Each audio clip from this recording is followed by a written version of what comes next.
Well, hello, Royalists. I am joined by Paula Froelich and Plum Sykes. Hi, And this Tom. is, hi, Plum.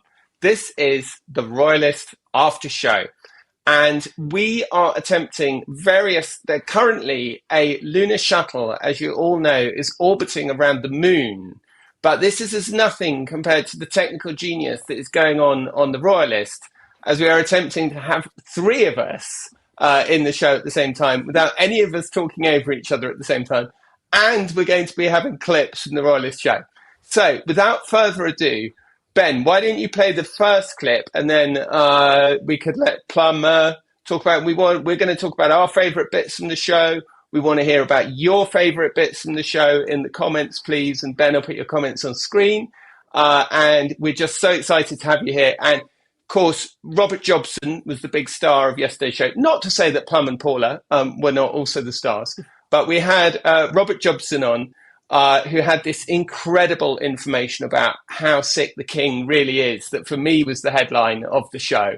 So we're going to be getting into that later. But I think we're starting with some wallpaper-based content that is Plum's particular favourite, because I know this amused a lot of you. So let's hear what Plum had to say about royal wallpaper. So some news coming out of the commercial arm of the royal family that there is some sensational new royal wallpaper available that you've spotted. Tell us all about So it. Tom, I was doing my usual sort of Sunday evening browse through wallpaper websites, as one does. And what should I come upon but a collab between Sanderson, which is a very old English wallpaper company, and the Royal Collection and Highgrove. So the king has put out a wallpaper with Sanderson, which is a toile de Jouy, which, as you know, Tom, is a kind of French country scene.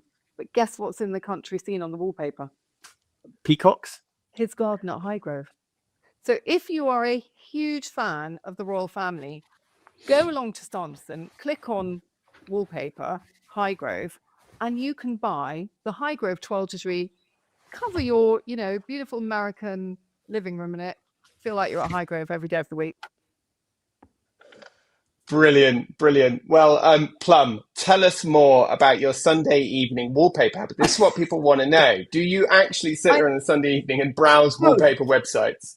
oh, absolutely. Absolutely. And especially, I particularly look forward to trying to find new toile de Jouy. And you can probably see on the cushion behind me, that blue cushion, that's a toile de Jouy cushion that's like 40 years old. I mean, I've had it since I was virtually a child. It's gorgeous.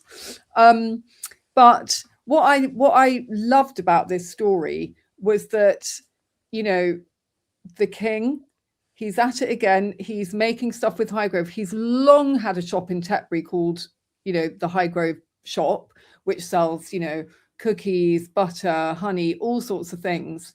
And the idea that he's putting out wallpaper now of his own garden, right? Now, if Meghan was doing that, there would be a giant media storm.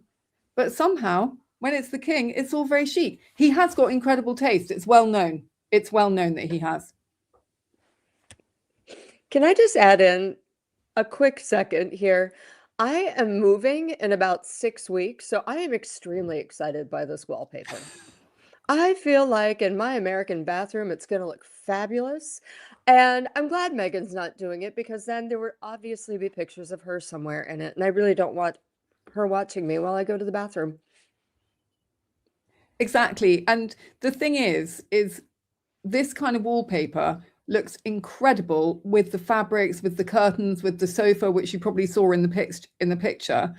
And it's very popular with Americans. I have to tell you though, Paula, it's quite expensive. It's about $500 a roll. Oh, Plum, Yeah. why are you doing this to me? It's probably not stick-on either. And I'm not that handy. So I'm going to need someone to help. Yeah, exactly. Oh, well, you know what? I'll get a knockoff. I'll get a Highgrove knockoff. It'll be called Low Grove. Yeah, but do you know what? I'm going to be really interested to see what happens with this wallpaper, right? Because it is interesting.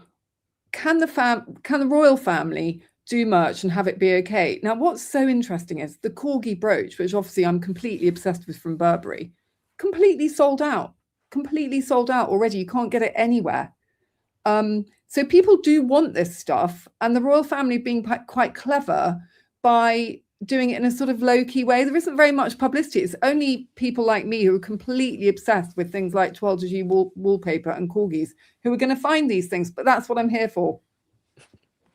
Well, exactly, Plum. And I'm tempted, actually, at this juncture, next time I'm off screen, I might run off and get my King George V's birthday mug, which I think is from about 1950 or 1960, that's been handed down from generation to generation of royalists, a beloved heirloom. Fantastic. Ben, what do you have for us next? Except that this is the man, despite what was said, I think it was overhyped in December. I think that the palace were over emphasizing the good news, and even the press people were saying, "Oh, this is good news." You know, they were trying to say to the journalists at the time, you know, don't interpret it any other way. This is good news. Our king is living with cancer. He will live with cancer. He's not any prospect, I think, of anything other than living with cancer, and that's probably says it all, really. And I think let's put it on the record that he's been a tremendous inspiration. He's been incredibly brave, incredibly courageous, showing up for those things. I know somebody who was with him recently at midnight, or he'd been up all day at an event and wanted to stay on afterwards and talk to everybody, and stayed in the theatre for a good 40 minutes afterwards. No, it's an incredible man. I mean, Tom, what he's going through and what he's doing, I've seen it at events stood not that far from him, and he's almost falling asleep and standing up. And this is the man who believes wholeheartedly in his duty and his courage, and he's a courageous man. But I would say this: I think that if he felt that he could not carry out his duty because of ill health, and he felt that his health was in any way affecting his position, then he would actually not necessarily look to stand down, but he would probably say, I can't continue with the treatment I've got, and I'll let it take his action. So that is an extraordinary comment there from Jobbo, our star guest yesterday. There's another bit just before that where he says that he thinks that in December, when the king said that he was stopping treatment and that this was good news, he said this was overhyped. And Ben, maybe after this you could find this bit just to show in a minute. He says that the palace were overemphasizing the good news, that the press spokespeople were putting pressure on the media, saying you have to report this as good news, you have to report this as good news. And what Robert is saying in that clip, if I'm not mistaken, this is what I felt he was saying, is that actually this is a lot more serious than is being led on. Obviously, we're at an advantage here, right? Because we're an American outlet, so we can discuss the King's health in a more candid, and we try and be respectful about it, but we can discuss it in a more candid way than the British media can. It's not some great conspiracy. It's the law. It's the rules. There is an element of the British media not wanting to get on the wrong side of the King's press office, or you get kicked out of the Royal Rota, as happened to me, etc., etc., etc. But I did think that Robert's comments here were really fascinating. Could I ask you, Paula, we've talked a lot about this story on our chats over the past 6 months. What did you make of Robert's comments from, you know, such a senior veteran royal correspondent, part of the press pack? What did you make of them?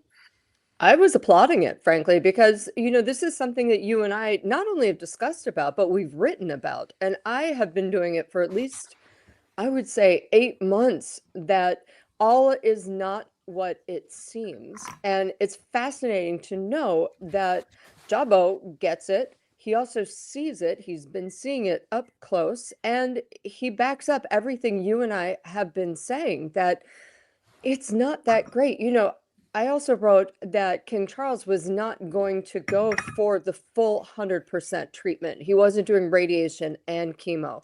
Then at one point he stopped the chemo. He said, you know what, we're just going to just maintain. And it's a little bit like his mother. Queen Elizabeth, who maintained with cancer for a while until she died. Now, I do think, so sorry, that's Doug. And unfortunately, Doug has to be in the room with me because he's been very ill, so he's crated. But so if you hear anything, that's our little royal dog correspondent. Anyway, the whole point is that I do think it's very serious. I think that, of course, the palace wants people to move on, and this is their way of doing it, saying everything's fine, it's fine, it's fine. Look over here. King Charles is cancer, it's fine. And moving on to other things. But unfortunately, it's still not fine. I mean, Plum, you're in the society circles. What do people in England say about this? And are they nervous? I mean, yeah.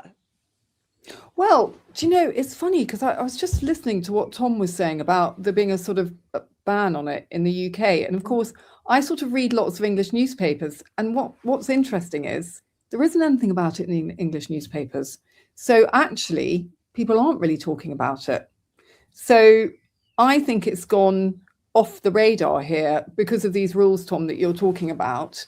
So I haven't heard anyone saying, oh my God, we're really worried about King Charles. I haven't heard anything like that. Maybe this is a sort of censorship around the royal family that obviously I'm not aware of because I'm being censored. But yeah, honestly, I'm quite surprised. I was quite surprised by what Jobbo said. I thought he was brilliant, by the way, and I thought he was very balanced, which I really love that. He's not like a clickbait kind of guy. Do you know what I mean? But it was quite surprising. It was quite surprising, wasn't it? Yeah. Well, also, it's just, oh, so sorry, Tom. Go ahead. I was going to say, it's fascinating to hear you say that, Plum, because I think that one of the things that's so interesting for me as somebody who was very much inside that system, has now stepped somewhat outside it, but still has a lot of contacts inside it, is that there's this extraordinary disconnect now between the way that the royal story is being reported, mainly in the British legacy media, which, by the way, I have many friends who work in it. Robert works for it. I have worked for British legacy media. It is not a great conspiracy. Trust me, if there's a great story, they're going to do it. But there is, over this one issue of the King's health, there is a massive disconnect between what you are reading in the paper and what is actually going on the ground. Let's just look at this next clip. I believe this is Robert talking about how the press had been pressured to report, because again, if you looked at the statement that the King made in December, he said, I'm stopping my treatment. He said, I'm cutting back on my treatment. Now, it was only because he said, and this is very good news, that it was good news. If he hadn't said that, you'd have thought palliative care, frankly. So let's hear what Robert had to say about that. We have to accept that this is the man, despite what was said. I think it was overhyped in December. I think that the palace were over-emphasizing the good news, and even the press people were saying, oh, this is good news. They were trying to say to the journalists at the time. Fascinating. Plum, your lovely teacup is making rather a clanking noise on your microphone. I'm so sorry. So if you want to drink tea, you'll have to hit the mute button. Okay, but that's fine. You can go off camera, drink a cup of tea and come back. Yes, this is very interesting. So talking about how pressure was put on journalists. Now, what happened to me must have been June or July this year. I wrote a story saying that the King had incurable cancer. The King's press communications secretary said that he was disgusted by the tastelessness of my headline and my story, and was removing me from the royal rota, the international rota. So I no longer get important emails from the palace. Well, they're not very hard to get hold of, quite frankly. But what was really interesting about what happened to me was that I then know that what happened to me was used to threaten and intimidate other journalists into towing the line. Because subsequently, after that, the Telegraph then wrote a story saying that Harry and Meghan were going to be invited to the King's funeral, and the King's press office totally threw their toys out of the pram, went ballistic, said that anyone who wrote about, like, literally, there's WhatsApp messages that I have copies of saying, if you do this again, you'll be cut off all London Bridge briefings, etc., etc., etc. So it's really interesting to hear this from Jobbo about the pressure that has been put on the British media to basically say everything's fine. And it's very interesting to hear Plum saying that about not being so aware of it in the UK, because as I've often said, if you read the British legacy media right now, you'd be excused for thinking that the king was suffering from a mild cold. Yeah, it's so interesting and different between the US press and the UK press is I've also had some dealings with the UK people, and they are very heavy-handed.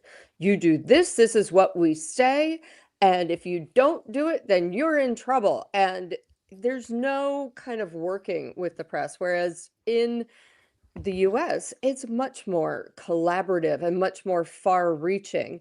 And you can see this with Harry's team as well. It's very much, well, we said this, so you should believe it, and this is what you print, period. And, I've had to say several times, it just doesn't work that way. When I have a story, I know my source says plural, and they are very good. I'm going with it because it's in the public interest. And so they've started to work a different way, I believe, with American journalists than they do with their homegrown Brits, which also I don't understand why Brits are not coming to the American sites and checking out their news for real royal stuff. I would be clicking on the Daily Beast and News Nation constantly just to see what's actually going on. Because I'm sorry, King Charles looks sick as well. Half the time he's ashen, he's gray, he's got his hands always kind of sausagey, extra sausagey. And it's very difficult, especially for those of us who have had family members with cancer, to know what they're going through. It's admirable that he keeps up this incredible pace, but it's still very, very difficult. I mean, can I say something, Tommy, or have we got another clip coming? Can I say something?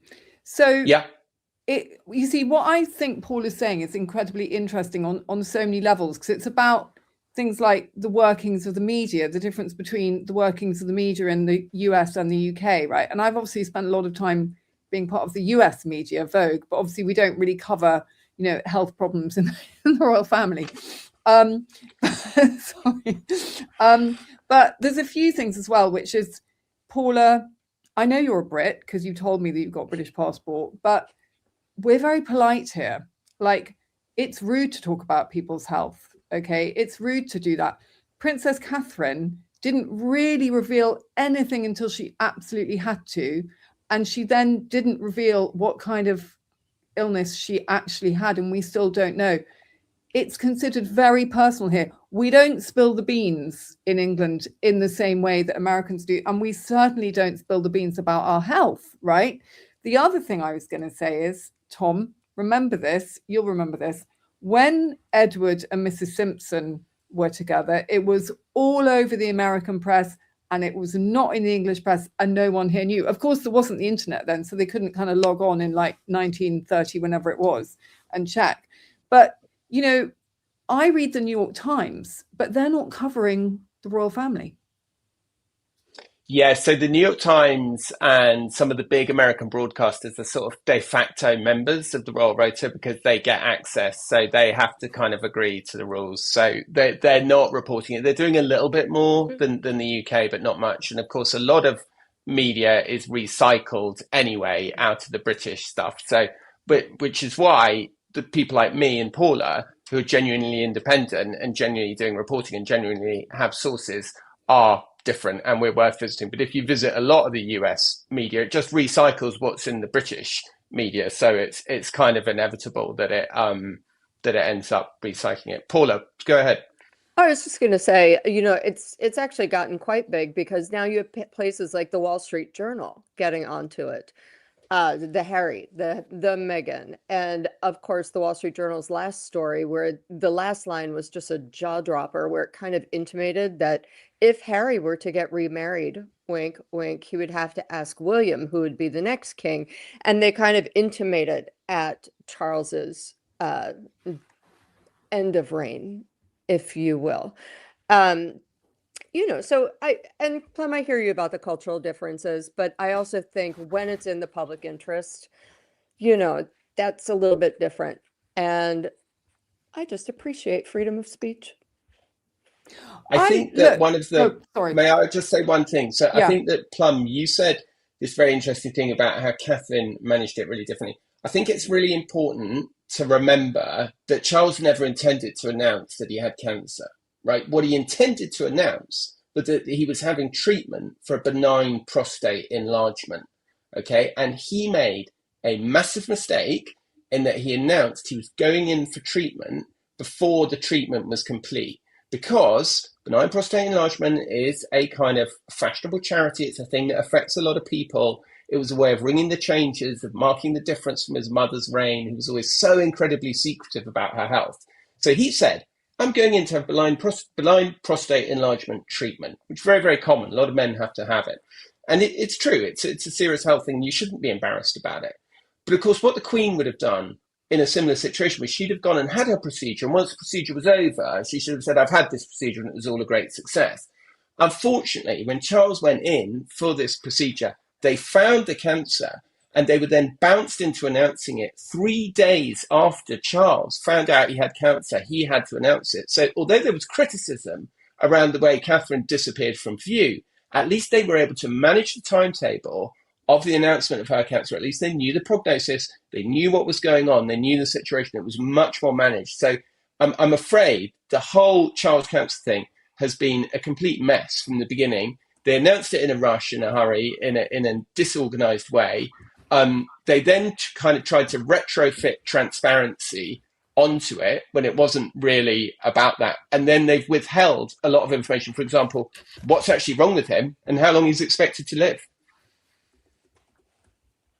Yeah, Tom, can I say something here? So if you think of the British public, right, who are extremely fond of their royal family, whatever travails they go through, whatever happens with Prince Andrew, the thing is, we're all a little bit in denial, right? We were in complete denial about the Queen until like her last month or something. We want to be in denial. We don't want to know all the details of their health problems.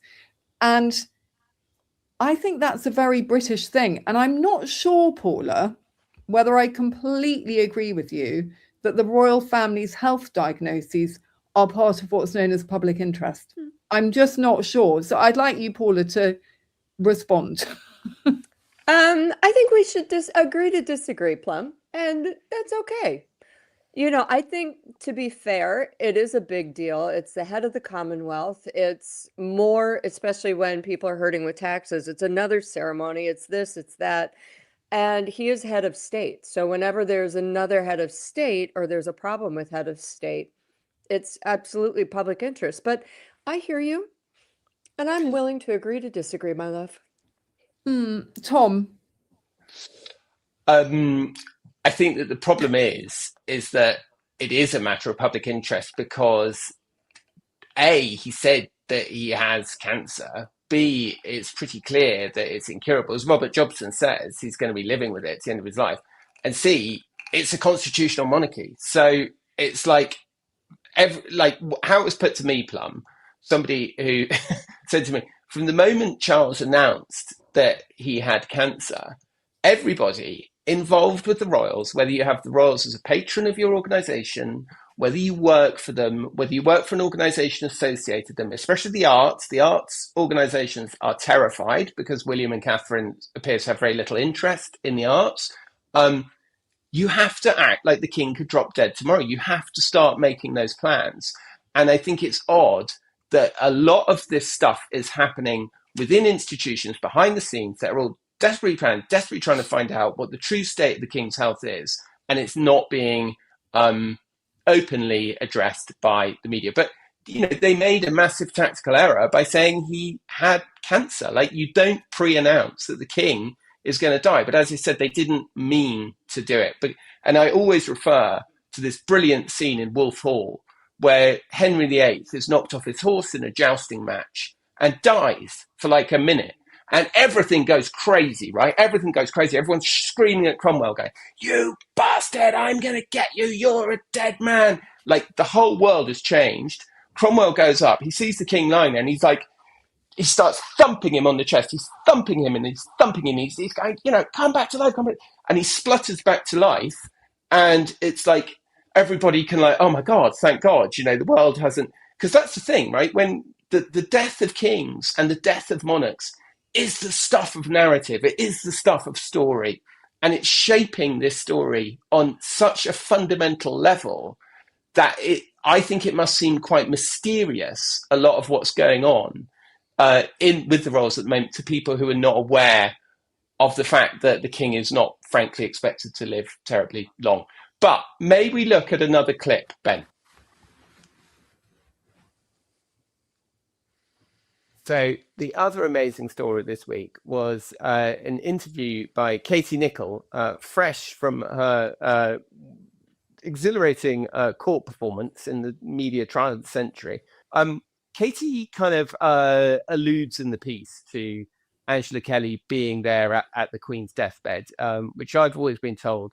Angela Kelly's role is being like massively written out of the Queen's final days. And I think it's incredibly disrespectful, actually, because I think that the Queen wanted Angela Kelly there because Angela Kelly was her oldest friend. And to be fair, Tom, I think it's quite elitist and classist that Angela is being written out because, here was this daughter of a Liverpudlian dock worker who became best friends with the Queen. That in and of itself is an amazing story. But also, she was never one of the elite. Also, remember, after the Queen died, Charles kind of paid her off. The Queen had given her lifetime residency in a house, and Charles kind of paid her off, and she went back to Sheffield, where she had originally lived. So I'm not sure that other people loved her as much. Was it jealousy? Probably. Charles never was as close to his mother as Angela was. Was it elitism and classism? Absolutely. Yep. That's pretty much all I have to say on that. I mean, I feel bad for Angela Kelly, and people also forget her sacrifice. She left her family to be with the Queen during COVID for, I think it was 2 years. And she gave a lot of herself. Yes, she got a lot back. She got her best friend. But at the end, she was pretty much booted out of the house the Queen wanted her to live in for the rest of her life and said, okay, go away now. You're not part of this anymore. Can I ask something? Mm-hmm. Is this, because I'm just being like the sort of dumb reader here. Is Angela, was she the royal dresser? Yes. She was the one who used to work in the embassy, randomly met Queen Elizabeth, and Queen Elizabeth looked at her and said, all right, I think you should apply to be my dresser, because her original dresser had given her notice. So you can study under her and then do it. And Angela didn't have enough money to even wear something appropriate for the interview. So she sold a washing machine to buy a good suit, and obviously got the job. For some reason, they just clicked like no one else. And I think she was the closest person to the Queen other than Princess Anne. Well, I think this is such an interesting story because you often find that with someone like the Queen, where she can't really trust anyone, the staff become the closest friend. And I do think it's very sad that she wasn't able to carry on living in the house, which would have been sort of like part of the feudal system, because traditionally a retainer would live at the house that they were, given by the family until the end of their life, and then that house would revert back to the estate. So that does seem a bit unkind, unless maybe she really wanted to go back to Sheffield. Maybe she wanted to. I don't know. Ben, I wonder, while we're talking, actually, the house that she moved to in north of Sheffield is not a very attractive house. And I think, Ben, if you have a little hunt around, you may be able to find a picture of it for us. I think it was published I think there was a picture published in the Mail, and you could maybe just show a split screen comparing that to the house that she left in Windsor Great Park. And I think you'll see, Plum, that it's pretty shocking what she was turfed out of and what she was given. So the thing is that all these royals, right? They all have a gatekeeper, and Angela Kelly became the Queen's gatekeeper. Like, you couldn't really, especially in the last 5-6 years after Philip died, you couldn't really get to see the Queen unless Angela Kelly said it was okay. And that's how she got this nickname, AK-47. People were terrified of her. She was absolutely, she was a complete, she would do anything. No one was going to harm the Queen or get close to them. But it is an extraordinary story.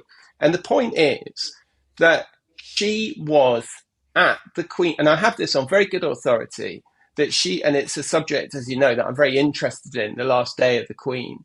She was at the Queen's bedside when the Queen died with Princess Anne. And as Paula made the comment in our podcast yesterday, when certain other people were out picking mushrooms, they were the two who stayed there and who sat there. And indeed, Princess Anne had gone off earlier in the day and had to be called back. So Angela was actually the person who was there. And it does seem extraordinary now, as you read all these reports of Edward Young writing his little note about the Queen slipping away. It's all Princess Anne was there. It's like, hang on a sec. Her best mate is being written out of this story. And it looks very like she's being written out of the story because she's not our kind of people. Well, I also wonder if she's going to be invited to the 100th anniversary for Queen Elizabeth's birthday, what would have been Queen Elizabeth's birthday. And it does seem just so unfair that, so is that her new house? That's her new house, correct? This is Angela's new house. The other house that she had was this gorgeous little cottage, and she loved it. She'd expected to live there for the rest of her life. And yes, she may be technically closer to her family now, but of course they could have all come down and visited Granny or Angela at any time and had a wonderful time in Windsor Court, which had been her life for the last 20 plus years.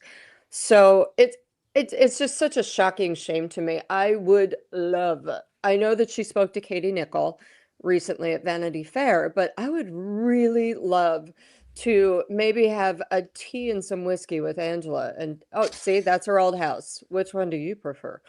I know I'll take the old one, but I would love to have a tea and a whiskey with Angela and maybe get her to cough up what really happened that last week and the month after, when Charles basically said, hop out. And now, of course, Harry was celebrating the entire time because Harry's the one with Tiara Gate who blamed Angela for upsetting Meghan when really Angela was just passing on what the Queen had said. Meghan had settled on the Queen Mary bandeau tiara, beautiful, and wanted it back and forth from the palace so that her hairdresser could work around it. Now, of course, Catherine had used a plastic tiara to practice for hers. And the Queen was like, listen, we're just not fopping around $1 million tiara here and there for some rando from America. By that, I mean the hairdresser, not Meghan. Although Meghan was also a rando at that point. Just so they can plop around and blah, blah. They're moving parts to this tiara. So finally, Harry has that ultimate screaming match with Angela. What Meghan wants, Meghan gets. And Angela finally, after many rounds, went back to the Queen in tears and said, I give up. I can't do this. I'm so sorry. And the Queen at that point said, that's fine. I'll take care of it. But yeah, she was kind of the Queen's soldier. I give her props. Plum, as we have a great fashion expert here. So Angela Kelly, I don't know, obviously, a huge amount about the fashion side of it. But my perception of it was that she very much went for these block colours for the Queen that became this signature look for the Queen for the last 20, 30 years of her reign. What was that all about? Was it about just standing out? I mean, because it's very unusual to see anybody in all the same colour, isn't it? And I wonder if Ben could pull up a few pictures of some Angela Kelly primary colour classics. Well, do you know, Tom, it's such an interesting thing because you would never kind of now hire a stylist who would just dress someone in one color head to toe every time they went out. They would kind of lose their job, you know. But I think that there's a tradition that the Queen, you know, kind of started and continued, which is that she was going to wear a different color to everyone else, a little bit like Camilla was head to toe in red at the Easter service. And she is going to stand out because she is the only one in this head to toe block color. But what I think is always quite interesting is that you had the hat that was the color, you had the bag, you had the coat. It would have been quite difficult to arrange that, to get all of those things that were matching. So Angela Kelly would have had to work very, very hard to get seamstresses and hat makers and bag makers and maybe even shoemakers to keep producing these endless number of outfits in like hot pink, pale pink, primrose, pale blue, sky blue. I mean, and it was a sort of it was a kind of a chocolate box look. It was like a crowd pleaser. Do you know what I mean? The Queen, a bit like Princess Anne, wasn't trying to be trendy or trying to be fashionable. That wasn't kind of part of the game. And it's changed so much now. You would never really see Princess Catherine, you know, head to toe in a bright color. What she's doing is she's dressing the children in the same color, which I think's her version of the block color. Like you know, you can see here in this photograph, Princess Catherine, sorry, forgive me, everyone, and Princess Charlotte are very, very coordinated in the kind of camel and the cream. And then obviously William and the children in the navy blue. I have to say, Tom, I'm very, very partial to a double-breasted suit. Louis' suit is phenomenal. I actually love it too. But the other thing that Angela did for the Queen was she raised her hemlines. So before, the Queen's hemlines had been almost all the way to the ground, and Angela apparently is the one that looked at her and said, "You've got great legs. Let's show them off." And raised it up just below the knee, you know, Catholic schoolgirl length, and just kind of gave her a little bit more style. Of course, my favorite was the entire green screen outfit. If you guys don't know what that is, everyone needs to look it up. Now, Ben, if you can find it, it's great. It's that bizarre green that she wore head to toe, and she's literally the only person I know who can deal with that. But yeah. I will say, I mean, look at Anne. Look at Anne in that photo. She's lovely head to toe. I mean, I'm not mad at it. And in fact, they don't often dress like this, you know, kind of all matchy. But, you know, look at somebody like Meghan Markle. She's head to toe beige 24/7. Of course it is beige. Yeah, but I think that kind of quiet luxury thing that Meghan does, it's not a royal thing. That is about trying to dress like the wife of a billionaire. That dressing in the row is, I'm married to a billionaire, which obviously she isn't. But that is the uniform if you live in Montecito and you're married to someone and you're trying to signal, I'm part of that crowd. You wear the row, cream trousers, great big cream sweater that costs $5,000 for the sweater and $6,000 for the trousers and all the rest of it. And the British royals, they're just never going to do that. And I was saying to Tom yesterday, I was quite interested that Princess Catherine is wearing a brand called Self Portrait, which is like a kind of small British brand. It's nice. They make lots and lots of clothes for Ascot and things like that. Princess Charlotte is wearing a bespoke Catherine Walker coat, which would have cost 3 times what Princess Catherine's wearing. And Catherine Walker made a lot of the coats and the dresses for Princess Diana.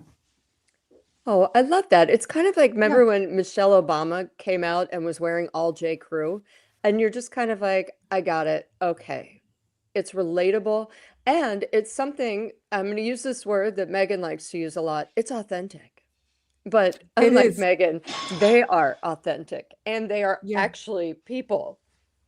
I also like, sorry, Tom, we're getting deep into the fashion thing, and then we've got to talk about this picture of the Queen. But I also like the fact that Princess Catherine is showing people you do not need to wear a $12,000 jacket to be glamorous. You can wear $120 dress and look glamorous from Zara if you've got style, if you've got taste. So instead of worrying about the clothes, worry about the taste, the style, the accessories, the attitude, the hair, and you'll do well. Also, should we just comment on the green outfit that we've got the Queen in?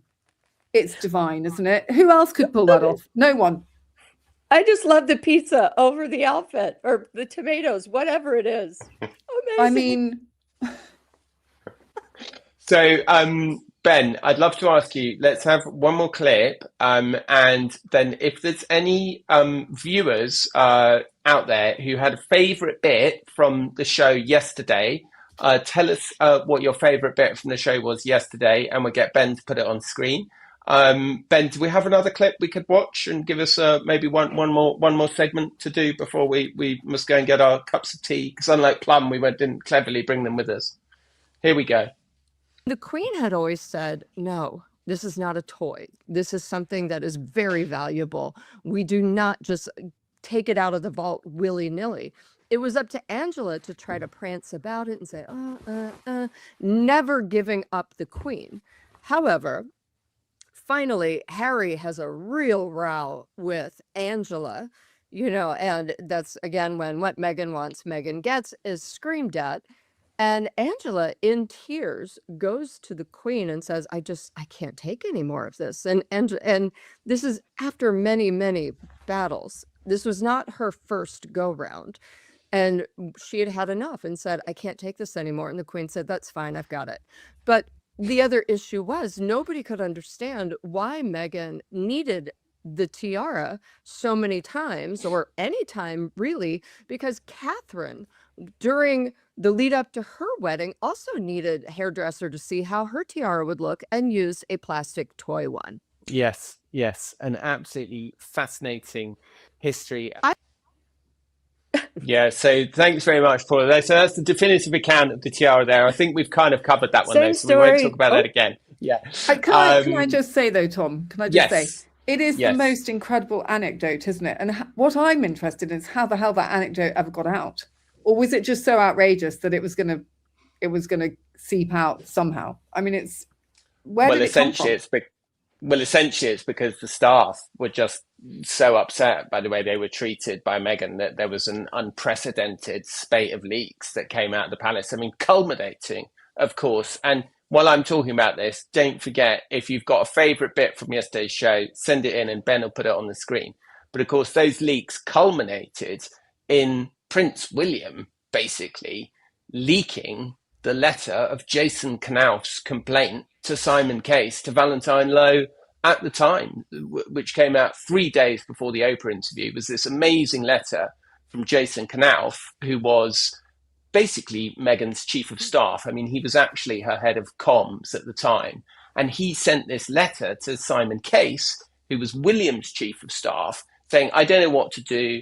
Meghan's treating the staff appallingly. She always seems to have someone in her sights. She's bullied X and Y out of her job, widely thought to relate to Melissa Tuabti, is what's often assumed.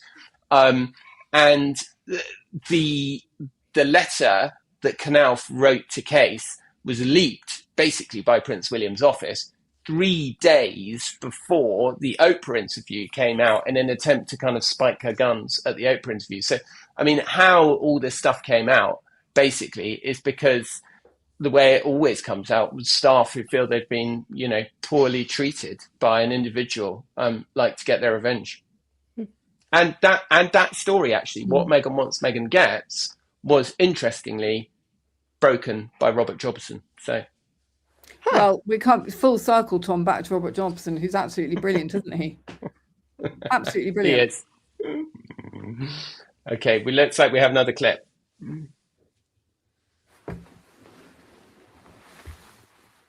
Maybe. Maybe.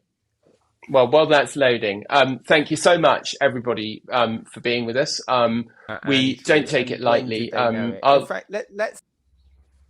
I'll run through quickly the Substacks, and then we'll do it. So we've got PS by Plum Sykes, the Inside Scoop with Paula Froelich, and with any luck, you are all watching this stream on our individual YouTube channels. So I don't need to go through the rigmarole of naming our individual YouTube channels. So let's watch that clip if we can, then, Ben. Can you imagine what the late Queen would have thought? I'm not sure that she'd have been overly impressed. In terms of the late Queen Elizabeth, who, as you say, her 100th birthday coming up later this month, and King Charles, what is your belief? What did they know about Andrew, and when did they know it? In fact, let's start with Charles. What did he know, and when did he know it? And how involved was he in the payoff that silenced Virginia Giuffre? It's a very big question. I mean, I can only tell what I know, and what I know is that, several, maybe a couple of years after, when it was getting very serious in terms of about 2013, 2014, I know that the King and the then Prince of Wales, but the King now, and Andrew had a conversation in which he gave guarantees that he had not been involved in, I'll quote him, anything untoward. And Charles, who, had his own issues going on, not with Ginny Savile inquiry had left him exposed, and Bishop Ball that was going on at the time. Plum, what did you think of that? As in, who knows what, when? Did anyone know about Andrew Epstein? Yeah, because as you're saying, you're not maybe as inside this story every day as me and Paula are. And to hear Robert saying, this was a payoff, this was hush money for Virginia Giuffre, do you think that the King has responsibility to bear for it, or not? Or what? Most of the point, what did you think of Robert's analysis of it? Sorry, is really what I'm asking you. Yes, it's such an interesting thing, because the question of, do we know what our family members are doing if they're doing really shitty things? I don't know how to answer that. And I think what Robert Jobson said was really good. He said, I can only tell you what I know. And I think that people like Andrew and Epstein, their MO was hiding what they were doing. They knew that there were certain people who didn't like it, and they hid it very effectively. I mean, I was living in New York at the time that Epstein and Ghislaine Maxwell were on full throttle, and it never came to my ears that these people were doing these things. Now, I think Andrew would have done everything he could to keep this from his brother. I think families keep a lot of secrets from each other. I'm speculating, obviously, but I also think that what Jobson said is, why do you pay someone X millions of dollars if you believe they're lying? Very good point. Yeah, fantastic. Well, look, it's been so wonderful having everybody here. Oh, okay. Question for Plum. Yeah, well, that is true that social could be easily identified, but I'm really sorry, but we are out of time. So we thank you so much to everybody for joining us. Thank you, Plum. Thank you, Paula. Thank you, Ben, for fantastic production. Absolutely fantastic. We love you. Goodbye.